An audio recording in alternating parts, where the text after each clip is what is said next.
Walang ganang maglaro si James Harden, nakatunganga mga idol, walang pakialam. Sa kanilang laban sa Game 3 mga idol ay napaka-importante po sana ito, especially para kay James Harden. Bahay nila ito, home court nila ito, kaya nasa kanila ang momentum sa unang tatlong quarter. So far all goods naman, 19 points, 8 out of 15 sa field at 2 out of 3 sa free throw. Pero sa fourth quarter, anong nangyari? 0 points, 0 field goal attempt sa loob ng 10 minuto. Sa fourth quarter yan ha, supposed to be clutch ka dyan. Siyempre, James Harden ka, pero walang ginawang attempt itong si Harden. Patakbo-takbo lamang mga idol. Eto pa, nag-viral ang video nito mga idol ha, sapagkat itong si Harden ay nakatunganga, walang ganang maglaro, walang ganang mag-switch, walang ganang bumantay. Eto, hinahayaan na lamang niya, wala siyang urgency dyan sa pagbabantay. Tila napakakalmado. Siya lang ang pinaka-relax na manlalaro sa buong Cavaliers sa labang ito. Para sa Knicks naman, mukhang makukuha na rin ni Karl Anthony Towns ang kanyang unang NBA championship. Eto kasi ang naging script dito mga idol, na sa ngayon ay marami ang nakapansin ha.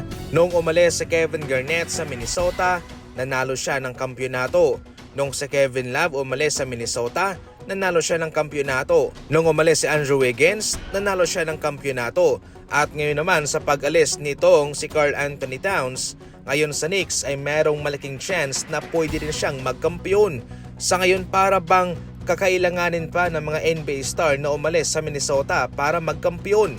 Ito ba'y isang mirakulong script o sadyang maganda lang ang timing o isang magandang coincidence? Sa ating huling balita naman, inaasahan na magkakaroon ng maraming pagbabago sa Golden State Warriors para sa susunod na season. Una natin ang naibalita, sina Kristaps Porzingis at si Al Horford na malabo nang makabalik sa Golden State.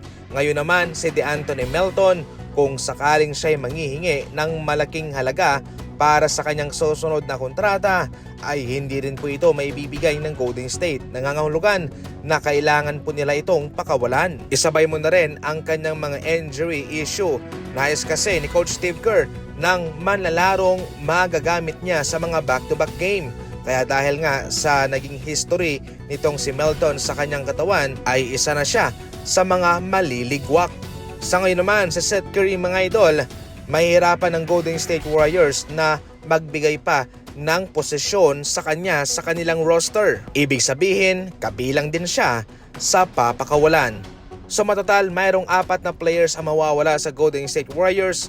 Mayroong ding 4 na players ang papalit sa kanila. Malaking pagbabago po ito. Sa Seth Curry, sayang dahil sa kanyang mga injury sa kanyang panahon sa Golden State Warriors ay hindi siya napakinabangan. Sa ngayon, yan po ang gustong iwasan ng Golden State Warriors para sa susunod na season.